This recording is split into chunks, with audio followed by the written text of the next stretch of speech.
nga ejibwa ku basahaba babiri Abi Dharri ne Muadh bin Jabal.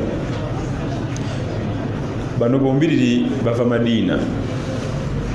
Abi Dharri amanya ge Jundab bin Junada al-Ghaffari wa fihi lughatan al-Ghaffari oba al-Ghifari. Bawulira mwise al-Ghaffari oba al-Ghifari byombiriri bituufu. Jundab bin Junad bin Sinan al-Ghaffari yamanyikana erinnya erya Abi Dharri. Yakazibwako erinnya erya Abi Dharri olw'ensonga nti yali akola nnyo mu birime. Adharru yempeke, yali akola nnyo mu birime ebyempeke, nga kirabika okuba nti yatambulanga ne samples. Muba mutudde awo ebijanjalo ne biyiika oba kasooli nawamatuka mu nsawo.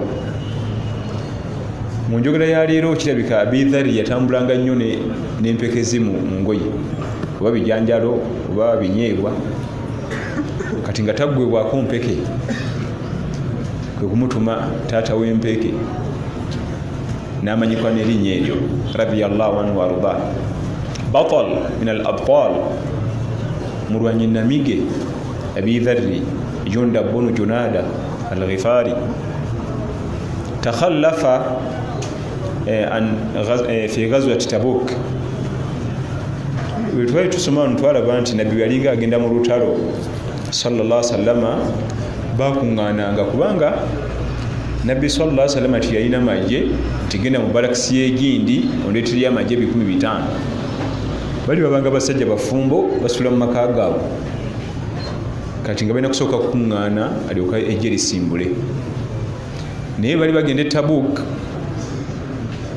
Abi Dharri yakeerewa, ejje lyonna ne liggwayo nga yalindiddwa yekka. N'oba akasirikiro kawanvu, ziriba teziri busa, ne balengera ekiddugavu mu distance nga bumanye eddungu, ne balengera ekintu ekiddugavu naye nga kiri wala. Nabbi sallallahu alaihi wasallam n'agamba nti kun Abi Dharri, ekyo kye tulengera ekijja nsaba Allah abeere nga ya Abi Dharri. Kun Abi Dharri, kubanga tulinze wano. Ne wayitawo akasirikiro, balina okulengera ensolo idduka emisinde, kuliko omuntu aliko yeetimbye engoye z'olutalo, amaaso agasibye, ennyindo azisibye n'emimwa, olabako tuuso tooka bwe tuti, naye ng'ensolo edduka emisinde misufu.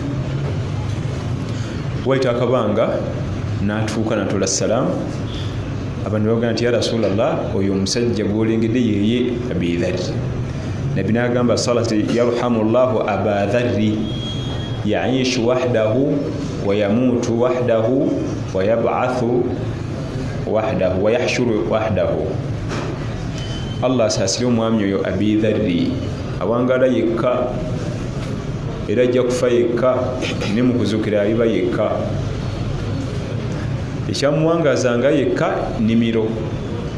Abantu abasinga tebagala byakulima, munnakibuga omuzze mu byennimiro, era kutunako limu bw'ati n'akuvaako, kubanga ab'omu kibuga bagala nnyo okulera engalo. Abi Dharri radiyallahu anhu yali akeereye naye yalindwa paka yamala okutuuka ejje ne lisimbula nzalo y'e Madina. Ate Muadh bin Jabal, oyo kilasi ndala. Basahaba ba Nabbi sallallahu alaihi wasallama mu bintu ebibeewuunyisa, buli gw'osomako olowooza yasinga. Oba kyasoma ku Abubakar Siddiq radiyallahu anhu, oba okyali awo ne baleeta omulala n'ogamba nti kati baweddeyo, oba okyali awo ne baleeta omulala n'oga tufudde. Muadh bin Jabal sahibu rasulillah, nzala y'e Madina radiyallahu anhu. Nabbi yamukazaako ekitiibwa ekya Imamul Ulama, yakulembera abamanyi ba umma. Imamul Ulama yakulembera abamanyi ba umma eno, amakulu yakulembera abamanyi ba irimu. Ekyo kifunwa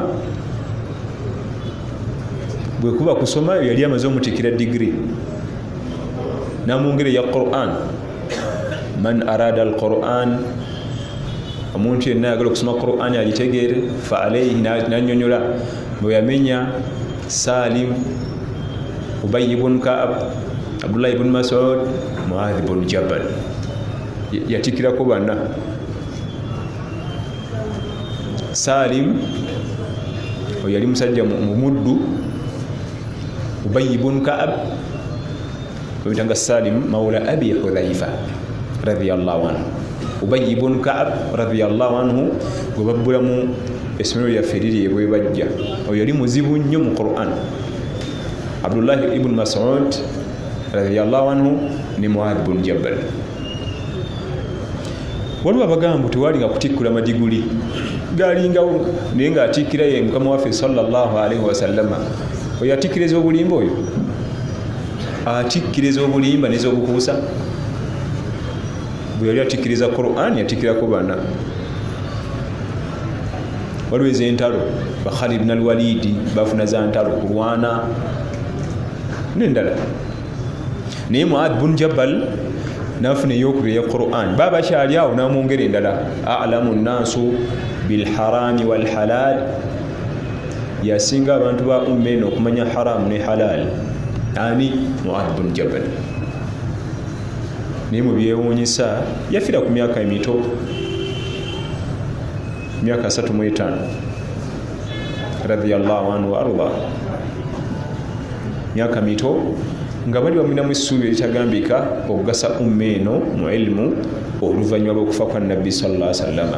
Tumusomako nnyo nga omukulu amutume e Yaman. Tumusomako nnyo ng'omukulu sallallahu alaihi wasallam amutume e Yaman. Lwaki amutume e Yaman? Ng'asuubira nti tajja kakasa ajja bitereeza, tajja kugaba butwa, tajja kusoma tteeka likyani, kubanga yali ategeera ayawula akakasa ng'amwekakasa nnyo sallallahu alaihi wasallama okumukiikirira mu Qur'an ne hadith. Kyekimutumisa e Yaman. Alina ebyenkizo bingi Mu'adh ibn Jabal, yeetaaga olunaku luwe, naye nga we yafiira yali agenze mu Damascus, ekibuga ekikulu ekya Syria olwaleero. Damashq agenze kusomesa ddiini. Abaali eyo Ta'un n'abalumba. Ta'uni bwe bulwadde obulina enneeyisa nga kolera, Ebola, bugwa mu kitundu, bukwata mangu ate buttirawo.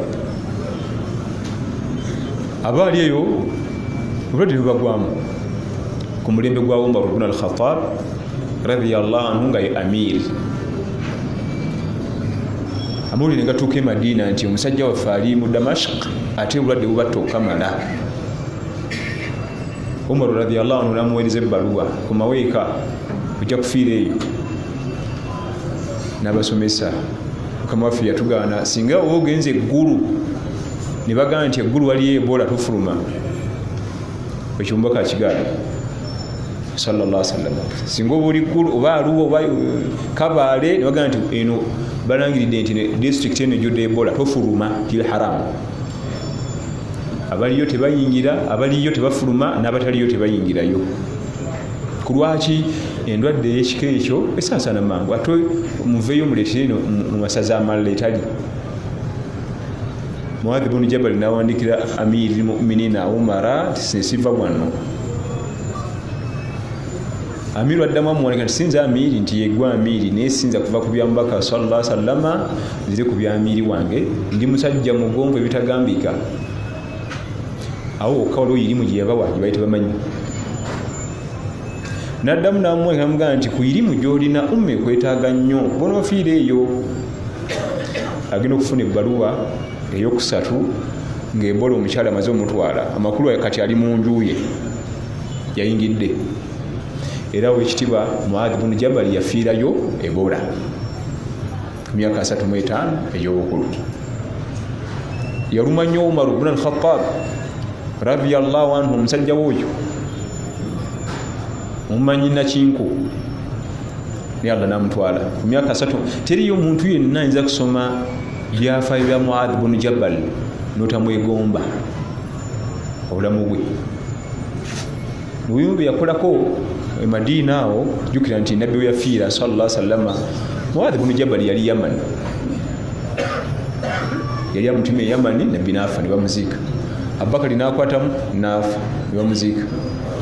Umaru bwe yakwatamu kulembera umma namugamba nti omuvubuka Muadh ali Yamani tavangayo. Lwaki tadda n'awumulamu n'amuwandiikira n'amuyitayo. Ebyempuliziganya byabanga bizibu. Agenda okutuuka babuza abali nabbi aluwa nti entaana yiiri n'agakaaba. Ate Abubakari entaana yiiri bafa taliiwo. Kati mu kuwummulamu awo nga owekitiibwa Umaru agenda omutuma mu Damascus, waliwo ebyagwa mu Madiina. Omuvubuka ina mukyala we amulesewo agenda pakase nga bulijjo. Sikuume waka akuma abaana ngenze kunoonya kyakulya namulayo emyaka 2. Bwe yakumayo waka mukyala afuma okumwaniriza ng'alina olubuto lukulu. Mwami n'agaana okukwata ku mukyala nagende wa Amir Umar ibn al-Khattab radiyallahu anhu. Mukama wange maze emyaka 2 siri waka, tuuse waka ng'omukyala muzito. Ya subhanallah, astaghfirullah. Mukyala namuleka akuuma ebintu ngenze kupakasa nfune akasente tujje tuwangaala nkoze bw'atyo. Ne bamutumya najja ekooti n'etuula.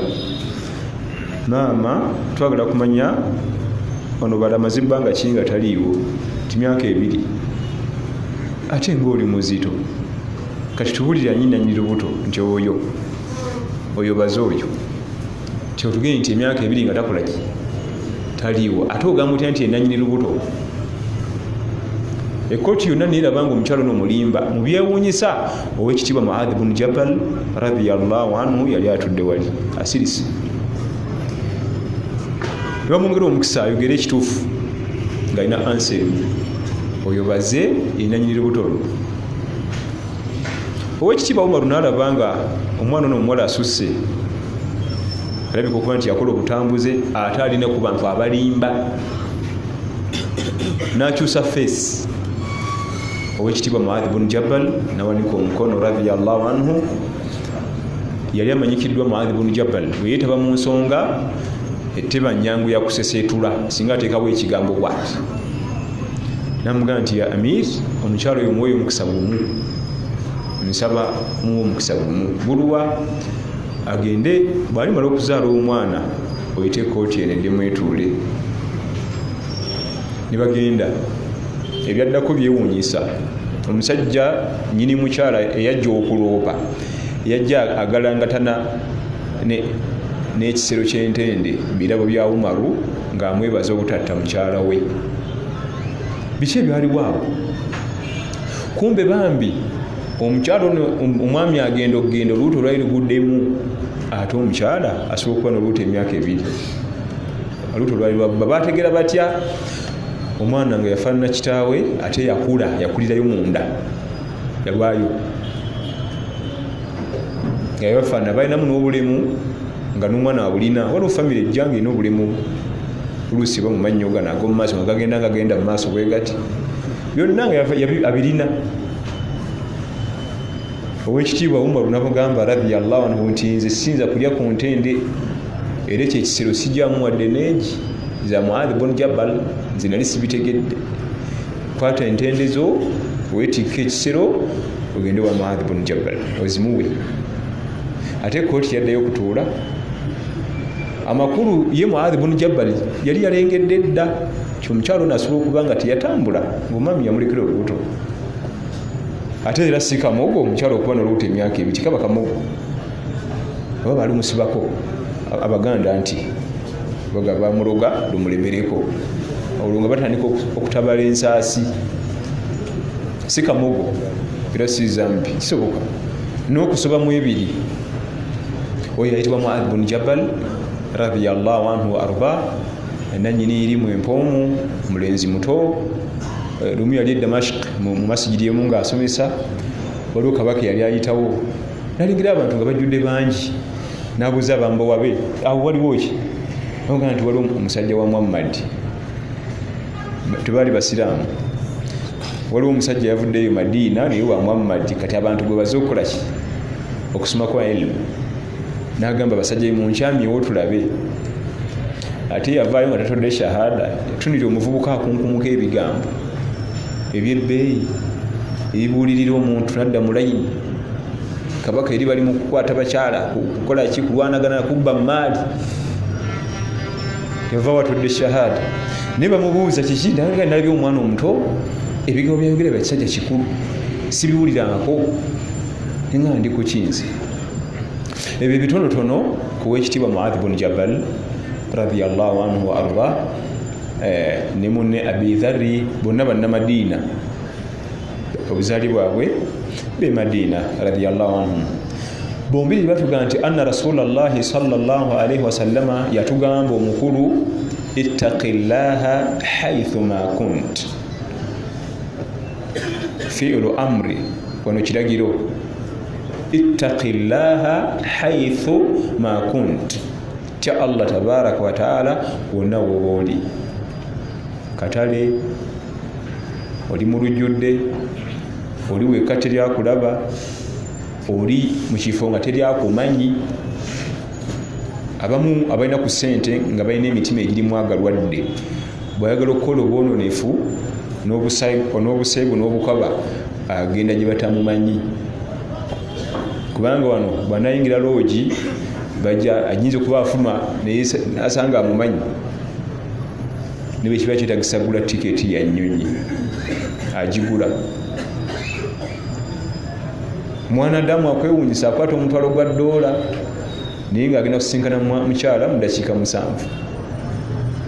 7 n'atambula miles kilometers ezitamanyikiddwa muwendo taddemu ssente akooye n'olugendo naye nga ekimutwala dakiika mmeka 7 lwaki agenda eri teryamumanyi ittaqillaha haythu ma kunt tya Allah tabaraka wa taala wonna wooli twagamba nti kyebayita taqwa okutya Allah tabaraka wa taala kyekyo ekibaawo mu kaseera nga omutima gwo gwagala okukola ezambi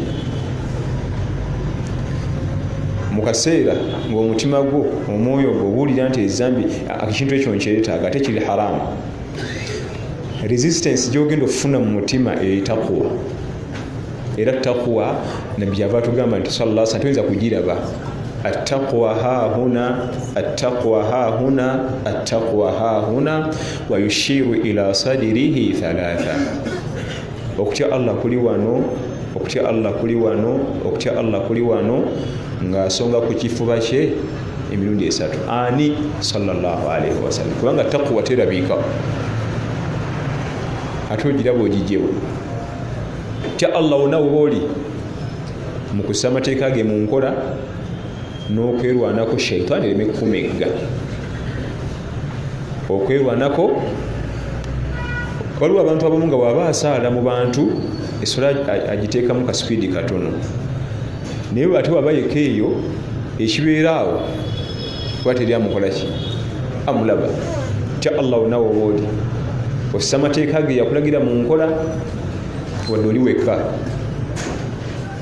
n'okwerwanako shaitaani okuba nti ekumegga siba Allah tabaraka wa taala atuwa ettaqwa taqwa ebeerawo nnyo ng'olumbiddwa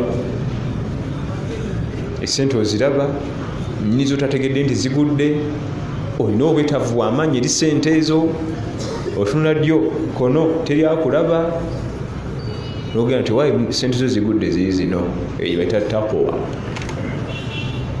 eyo gyebayita taqwa siba Allah gituwe Abu Dujana basahaba ba Nabbi sallallahu alaihi wasallam betanga Abu Dujana al-mujahid sabalwanyi muna Madina batunyumiza muzimu ku kiso ez'obulamu bwe yitagwa salati subuhi mu jamaa era ng'abeeramu nnyo masijidi naye nga season waliwo season weetuuka subuhi oluggwa tasoma adhikaari adduka misinde ate oluusi ng'abeeramu kati lumu omukulu sallallahu alaihi wasallam abuuza nti Abu Dujana tuwanji mukama wange ennaku zino lwaki subuhi ate oluusi wegudduka buddusi ate olula n'otuulawo namugamba nti wetubeera mu season ey'entende subuhi wegwa nnina okudduka kubanga muliraanwa wange mu Yudaaya si musajja musiraamu omuti ogw'entende ettabi erimu alina ekikomera ye muliraano ali mu kikomera ettabi erimu lyafulumayo ne lijja mu lujja lwange kati ekiro entende zikunkumuka katuli mu sizoni ya ntende bwe zikunkumuka abaana bange bajja kuzironda bazirye si zaffe kati nzirayo mangu nzironde nzitwale ew'omuliraano nga abaana tebannazuukuka batattako nzitayo mangu nonde entende nziteke mu kisero netolole ku geeti y'omusajja nzimuwe era nali nkitabyeko lumu omwana wange ng'ali entende evudde ku muti ogwo nenzija nengimusokoolamu nambuuza nti twasiibye enjala eggulo ne tugisula lwaki oŋŋaana okulya entende nembuuza nti ku kiyama tunabinyonyola tutya ewa Allah zino entende si zaffe haki ya muliraanwa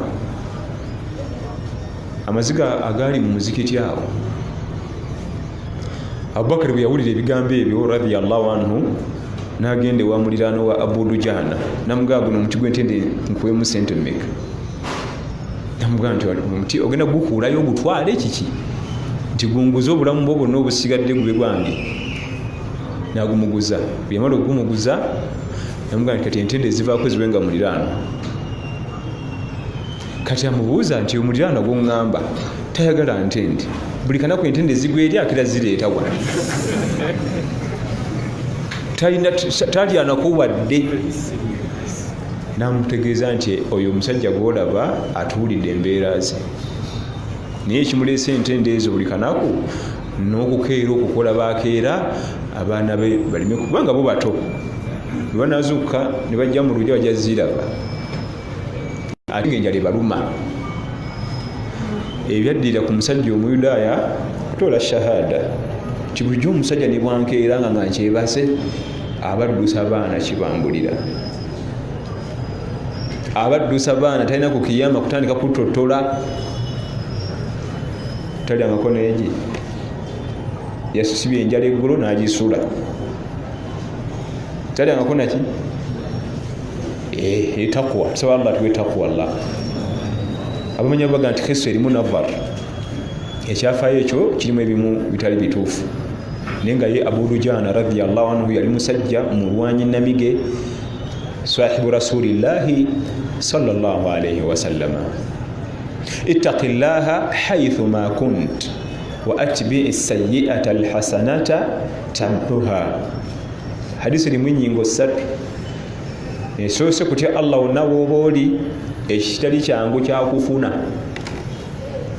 bwe bayagala okutegeera enkolagano ne Allah tabaraka wa taala ogitegeera oli wekka teryakulaba ogitegeera oli mu kifo teryakumanyi enneeyisa gyogenda okweyisa ejeyo ekifaananyi kyamaanyi era kutegeera enkolagano ne Allah tabaraka wa taala gitunuuliranga nnyo ng'oli wekka kubanga mu muzikiti olina kukakkana kulaga ddiini kulaga takwa naye kasi atudde ebbali eyo wali takwa Allah owekitiibwa Imaamu Ali Jabir yafa 25 wa mulembe gyaffe bamutanga Imaamu Sheikh Ali Jabir yali imaamu w'e Makka yali siniya wa Sekasudais agenda okujjaawo nga Sheikh Ali Jabir ye imaamu omukulu ku Kaaba yali agenze okukyala mu America London mu Europe ne baagala bamugezesi aboononefu ne bamutega omwana omuwala neekolera gyange ng'emanya abakyala abazungu ayambadde buwuzi bamuwadde sente twagala okukemeekeme sheekhe oyo tulabe n'ekirevu kye ate bamashekhe beeri abashekhe yenna kitambala tekiva ku mutwe muswaki teguva mu kamwa ekanzu eyo qadru sunna eri eno kumpi n'enviivi kati bamukubira essimu bamuteza akakodyo nga baagala ekintu eki baagala omwana omuwala ffe twagala olinnye naye lifuti kyokka kimala kamera zikuba ebifaananyi kubanga ekifaananyi ng'ekyo amu lifuti bwokimanyi babuuza sheekhe yadde akola kino oyo ne batwongerako kirala kuba kuswala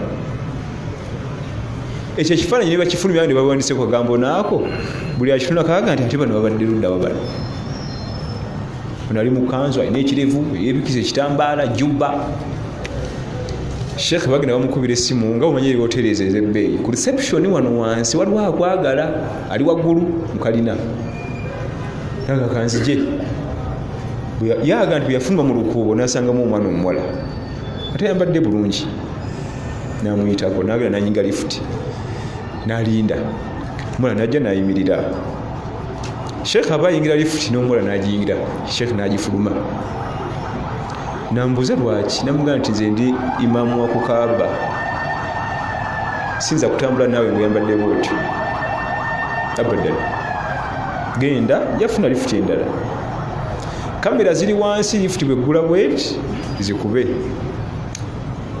bayagala kufulumya birala mu mawulire nga baagala okukakkanya Sheikh Allah n'abakaka ne bafulumya birala imaamu okukaaba yaganye okutambulira mu lifuti omuli neekolera gyange ge bafulumya enkeera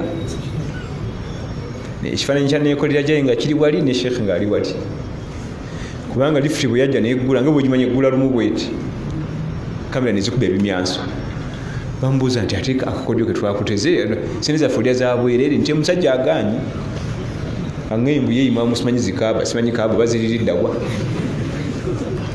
agaanyi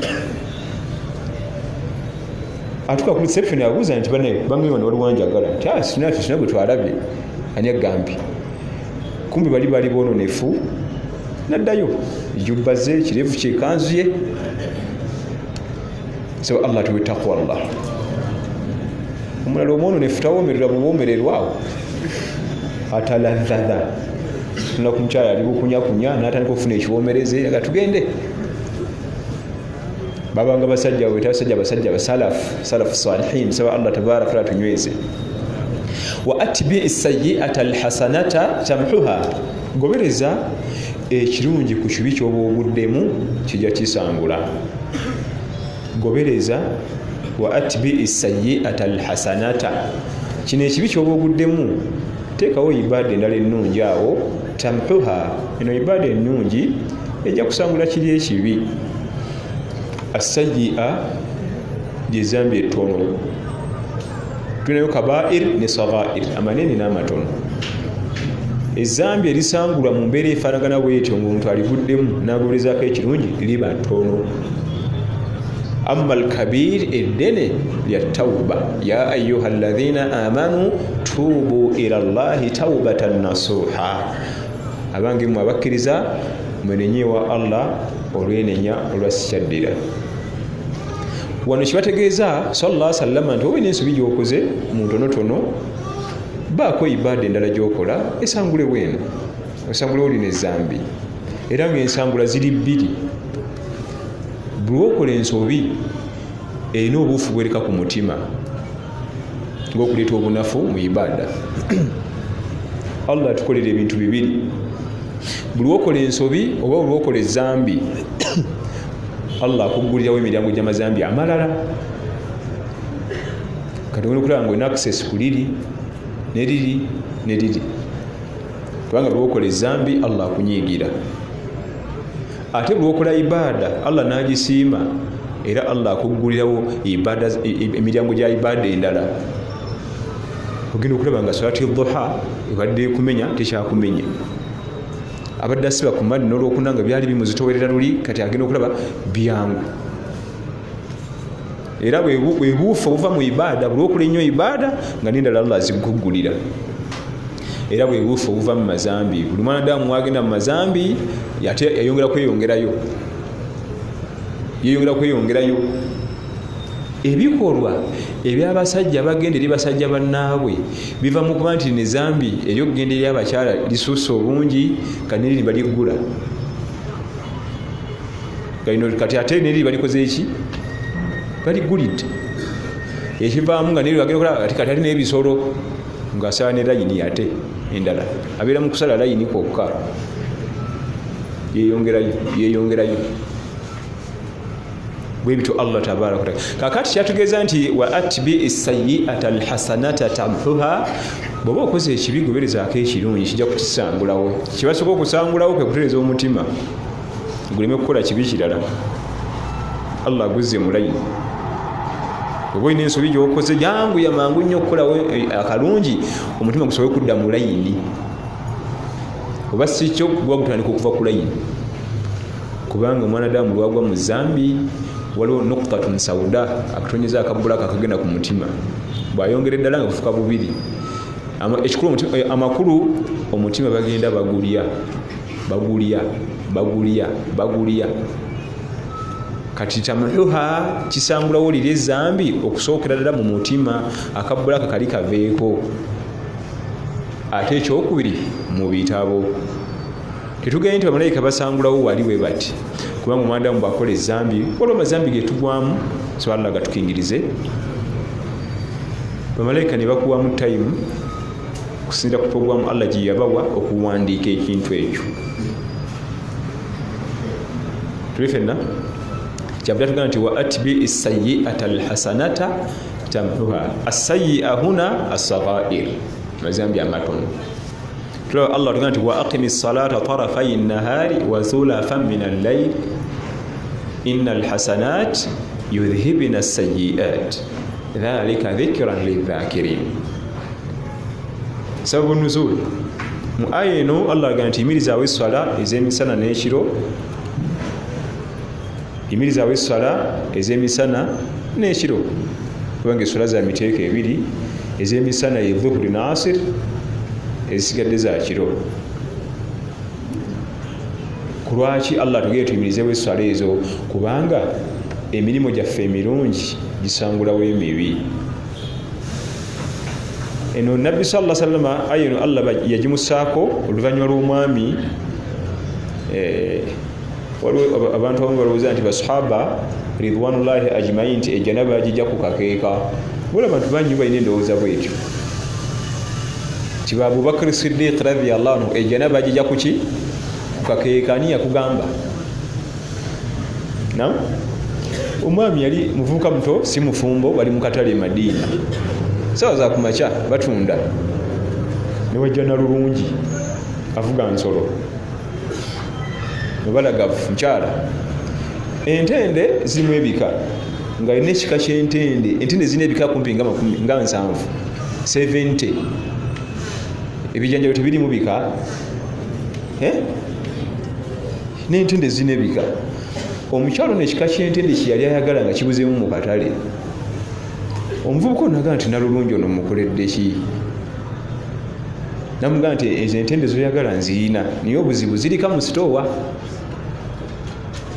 omukyala namugaa nti okumanya njagala entende ezo tugende njakuwa ebiseera byo nja bisasula muvuka najjayo ensolo ye ne bafuka ne bagenda naye ng'entende teziriiyo ono yasusse bubalagavu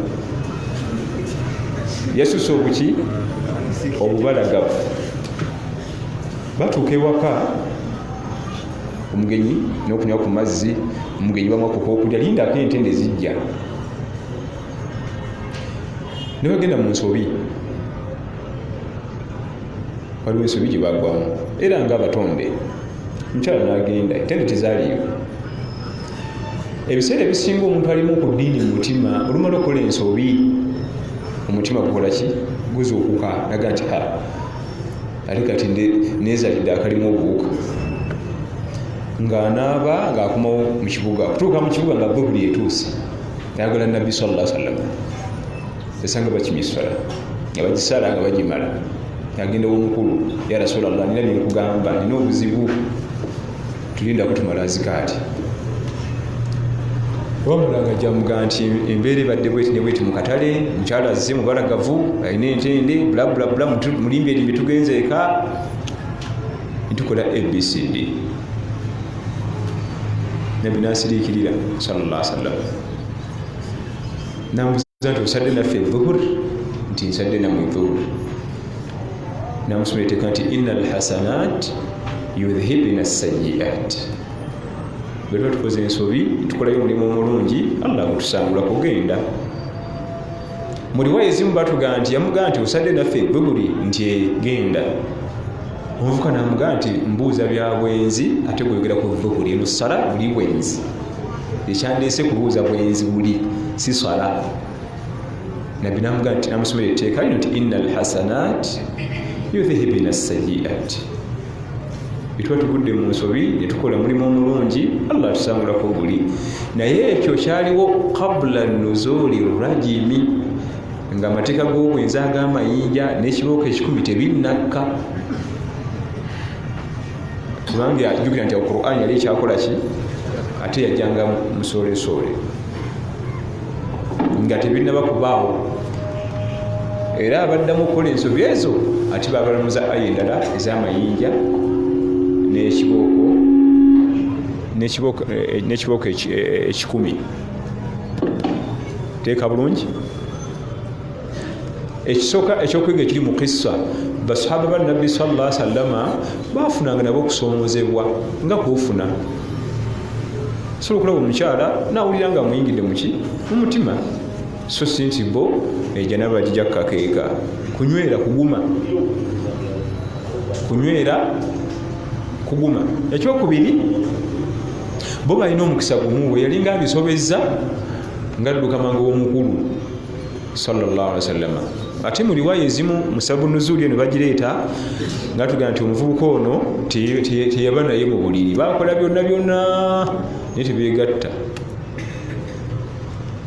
kati ate bino byali akoze ebimutiisa nnyo najjewa nabbi sallallahu alaihi wasallama nabirambuza osadde naffe nti genda Allah yakusonyiye mu riwaya ezimu musabu nuzuli batugamba katumala okufuna okwaziina insha Allah taala الله أكبر الله أكبر الله أكبر الله أكبر أشهد أن لا إله إلا الله أشهد أن لا إله إلا الله أشهد أن محمدا رسول الله أشهد أن محمدا رسول الله حي على الصلاة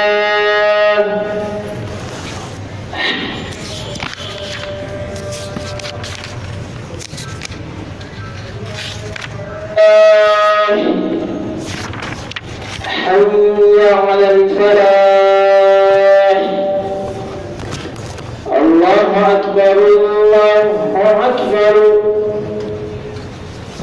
لا إله إلا الله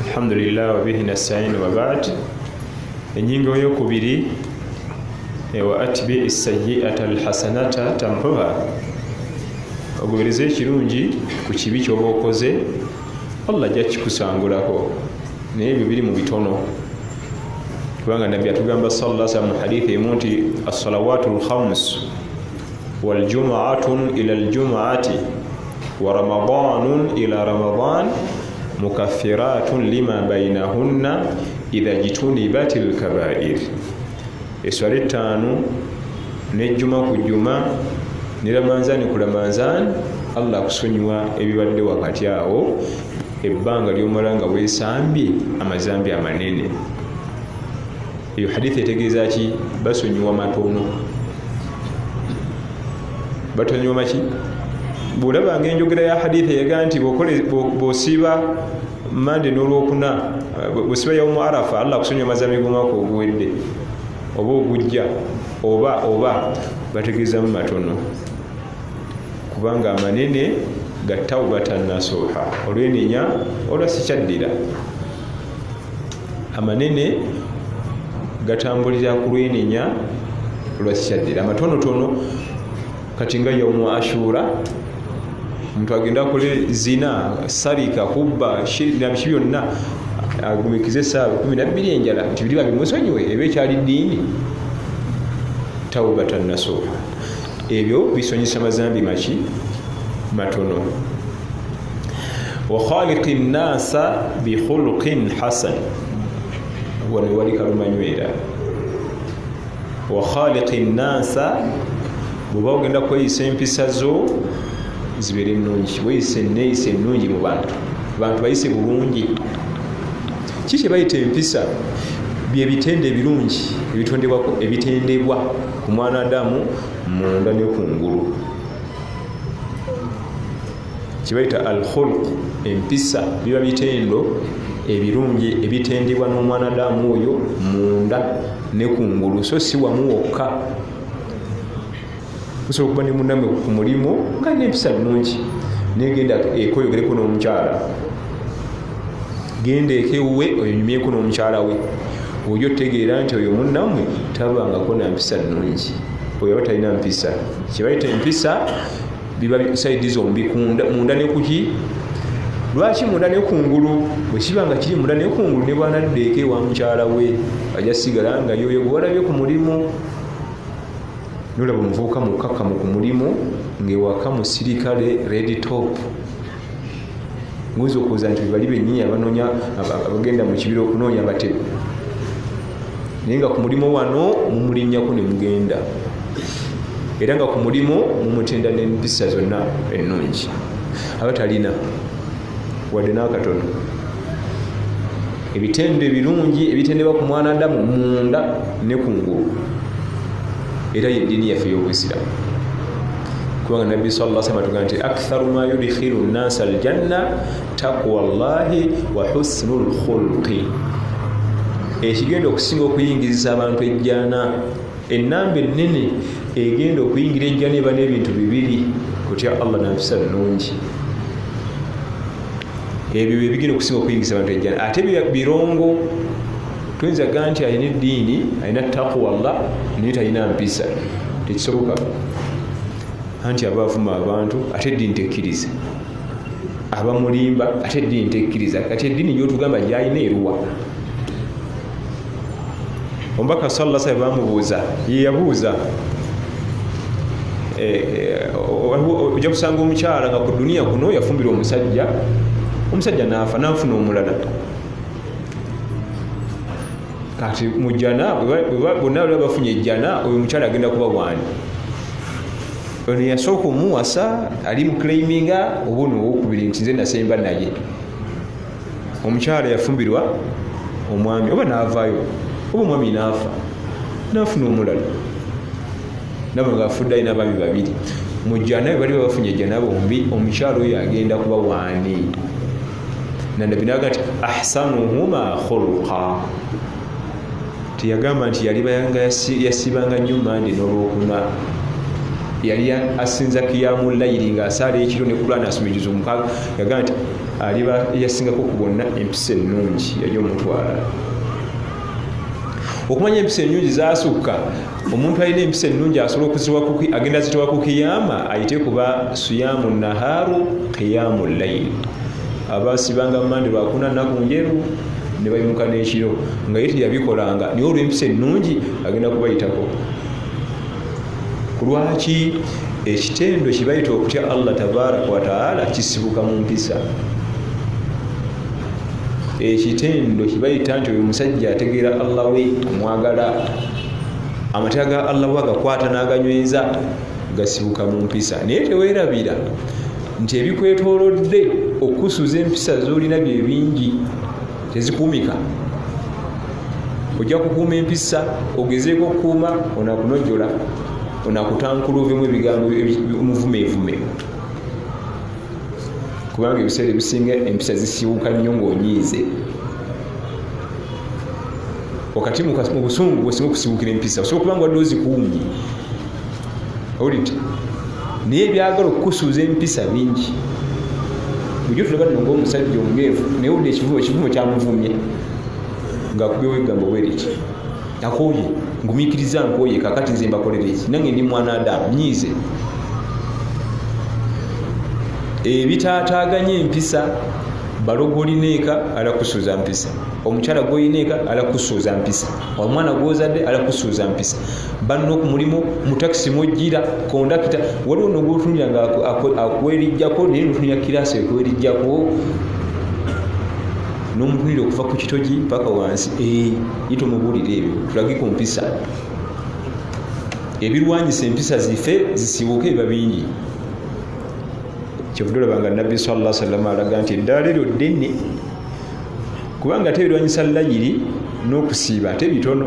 Kusiba mu mande zo ne lwokuna kasita omala obimanyiira, kusalako ekiro kasita timing ejja mu bwongo, naye empisa nti ove wano otambule oyite mu paaka enkadde oyite ne mu mpya obutuguguka eri nga tonasanga bikusibula mpisa. Omuye ajja kukutomera ate akuvume oyagala okuzzaayo naawe naye goddiza ye ne bwavuma teri ayinza mulaba bubi naye nga nti omusajja omulabe w'ekirevu ebigambo bimufulumyemu biwulidde hajati omulabe wajiri baabu amukkodde empisa. Omubaka sallallahu alaihi wasallam yazirwako nnyo ate nga mukama waffe sallallahu alaihi wasallam yali musajja wa mpisa mu kwogera, mu kuddamu omuntu nga alina kyamubuuzizza, mu kugaba ilmu, mu mpangaala. Ya subhanallah, tumenye ki tuleke ki. Wa khaliqi nnasa bi khulqin hasan. Nabbi sallallahu alaihi wasallam atugamba tweyise bulungi. Kakati no baba boogera ku bantu balina okuyisa empisa ennungi batandikiraka banno boosula nabeeka. Ate nno kuffe awe wesinga okusiiwuuka. Abantu bayise bulungi ssebo nnyabo osookera kubalika, naye omwanadamu ate basinga okulyaza amaanya. Ab'okumulimu ayinza n'obbalaga ku mpisa ennungi naye owaka ddi kusanze banyumya ku bitali waka olowooza bya kisirikale. Zonna komandi zizokka, tewali sukaali oyo wanca. Ekirala lulimi lwa military kukomandika kuki naye nga omusanze ngagera ni banne ku mulimu ogamba nti nogwenja okubanga naye. Mukama waffe sallallahu alaihi wasallam yali afa yatulamira ebintu bibiri mu bigambo byasembayo okukuutira eno assala wa ma malakat aymanukum. Bannaye ngenda naye eswala bannange naabo boolabirira eka nga bibalya biyita ku mukono gwo. Assala wa ma malakat aymanukum, ebyo bigenda kukubya abantu emigo ku kiyama. Omuntu ayinza okulwanako ku swala naye abeeka tafaayo.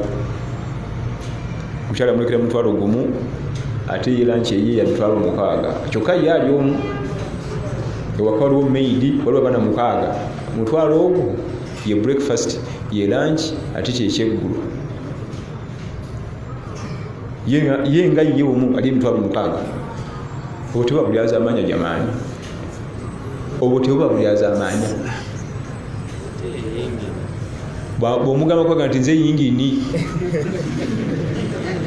nze ki naye yingini owogi waayidde kubanga bwetunira yingini mu mmotoka esooka kusavinga biri byonna si bwe kiri eno mpaka nekwekizose eri emabega yingini esavingayo. Newereza omuliro negugenda ku side ku indicator, newereza amaanyi agagenda ku mira buno butambule yingini. Naye kakale ate gwe beesigaliza bwesigaliza oti singa yingini ebeesigalize muloka evaawo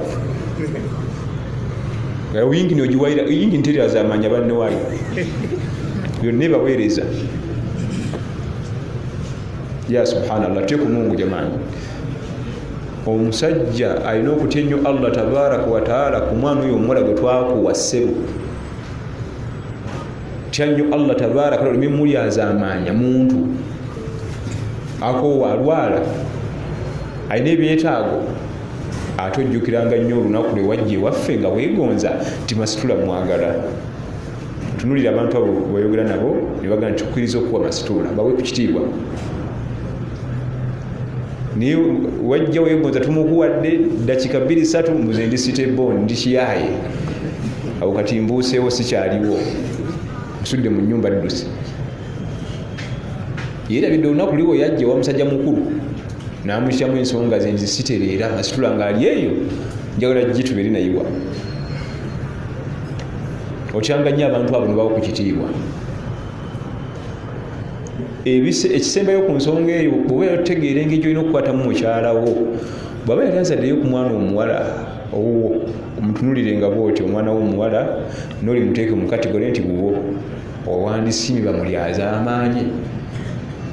Tunulire engeri gyolina omukwano gweri omwana wo, situla n'oleta kano kajja musanyusa, kano kajja musesa n'ogula owaba nno yotadde eri bisiimuula. Byotayagala bakole mwana wo ono gwolaba ono gwosiyagala ennyo mu bukulu byotayagala bamukole tobikola ono. Byonna byonoomukola bagenda bikola ono.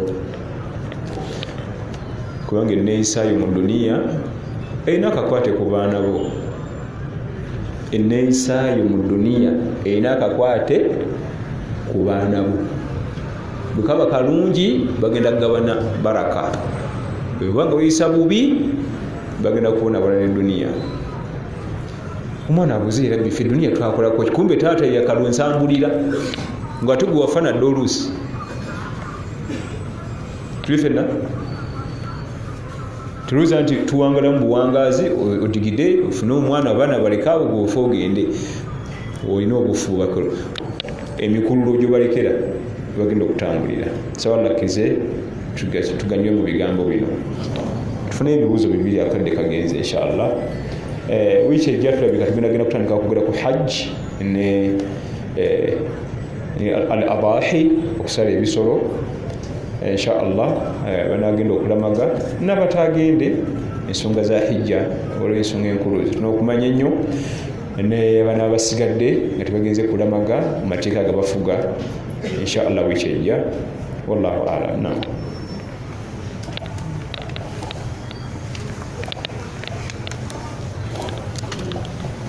Assalamu alaikum wa rahmatullahi wa barakatuh. Omusulo gw'omwana omuwala oba omulenzi ddi bwe gumalako wudhu era tulina kumansako bumansi mazzi? Omwana omulenzi oba omuwala bwakufukira n'omansa amazzi ku lugoye naye ng'omusulo gwatuuse ku mubiri gwo okola otya? Hadithi owekitiibwa Imaamu Muhammad ibn Ismail al-Bukhari, Muslim ibn Hajjaj ibn Muslim an-Naisaburi bombiriri bazireeta mu bitabo byabwe Sahihu al-Bukhari ne Sahihu Muslim. Mu byolina okusooka okumanya ebyewuunyisa, basahaba bayitanga bubebi ewa nabbi sallallahu alaihi wasallam nga bakabuzaala lwa migaso ebiri era nabbi bamutanga nnyo abato era ne bamukunkumulira sallallahu alaihi wasallam. Abalingawo ebiseera ebyo lwazaalanga omwana we nga mutwala mangu wa nabbi. Ensonga bbiri esooka atabarruku, omwana okuba nti afuna baraka kuba nabbi amukusitulamu sallallahu alaihi wasallam n'amusomera ku dduwa. Ekyo kya bbeeyi etagambika bifenna. Ensonga eyokubiri atahannuku, nabbi yagayanga entende najjamu amazzi n'agassa mu kamwa k'omwana, omwana n'anunwa ku kasukaali ako, ng'ekyo kikolerwa nabbi Muhammad sallallahu alaihi wasallam. Kati basahaba bangi bayitanga abaana nga bakabuzaala ne babuleetebwa nabbi sallallahu alaihi wasallam. Mu byonna ebyo ebibiri nabbi bye yakolanga wasigalawo kimu gwe kyoyinza okukola, ekimu kyavaawo, ekya baraka kyavaawo. Kubanga toliko baraka nawe kenyini onoonya nnoonyi togambanga nti babaleete baani gwe baleetera twasigazawo kya ntende. Entende bwebanga omanyi ogigayo obulungi ate tomuwa bikuta oba ebifi, nga bulabira ekikajjo bwokigayo nojjamu otuzzi. Kyakwegendereza waliwo gosanga mbwawo omwana entende ate agenda kulwaza mulwaza. Ye nabbi sallallahu alaihi wasallam amanyi bwakikola ng'agayo entende eyo negonda nnyo nnyo nemuvamu otuzzi. Ekyabaraka kyavaawo, ekyentende kikyaliwo osobola okukikola. Kati mu kuleeta abataabe wa nabbi sallallahu alaihi wasallam tewaliwo nnyo sisitimu ya pampa nankani eyo tibali tebagirina nga butira omukunkumulira. Kati maama Aisha radhiyallahu anha alipootinga byalabanga ng'obwana bukunkumulidde omukulu sallallahu alaihi wasallam. ne mukaseera ke kamu Salama naye maama waffe niye atubuulira ebyalingawo. Amasala galimu emiteeko esatu kirojja kusoma ekibuuzo kirala. Omuteeko ogusooka ye mwana atanalya mmere, muwala mulenzi, tuli ffenna. Omuteeko ogwokubiri ye mwana atandise okulya emmere, baawukana. Lwaki bagaawudde? Omuteeko ogw'okulya emmere amazzi geno gagatandise okuzitowa n'okukola olusu, ate kabebi kali akatanaakulya kikatalina nnyo. Ogenda otunire babebi waba tandise okulya ng'akunkumudde ku ngoye, lulwewa ojja kulya engeri ekubamu olusu, ate otunulire bebi nga tanaakulya ng'akunkumudde ku ngoye. Lusobola okuba olusu ne lulwawuko ebbanga ppanvu. Kati Mukama waffe sallallahu alaihi wasallam n'atuyigiriza nti yurashu min jariyatu min bawli al-jariya, yurashu min bawli al-ghulam, omusulo gw'omwana omulenzi tumansawo mazzi. Wa yughsalu min bawli al-jariya, ate omwana omuwala tukunyawo. Tukola ki? Tozaawo. Lwaki omwana omuwala bamwawudde ku mulenzi? Ekireetera omwana omuwala omwawula ku mulenzi, omwana omuwala ebifo bye ebyensa byawukanamu. Omwana omulenzi tumansa bumansa mazzi olw'ensonga nti omwana omulenzi takunkumula mu kifo kimu, akunkumula n'atwala eri nazza ati. Ate omwana omuwala yakunkumula mu kifo kimu bw'ati, kati guba guzitowa kuba gonna kugenda mu kifo kiki kimu. Ensonga etegerekese, omwana omuwala akunkumula mu kifo eki, ate omulenzi yasaasaanya. Nabbi n'atuyigiriza okwata amazzi mu ngalo n'ogenda ng'ogoberera obufu wakunkumudde, wabula nti jjukira nti ekyo kimanya walina kuba wabisi oba nga gukutuuse ku mubiri, kubanga sobola okukunkumulira olugoye lwe terukoonyeko tomanya. Kiba kitegeeza bwe lukukoonako nawe oba toliina buwuzu, naye nawe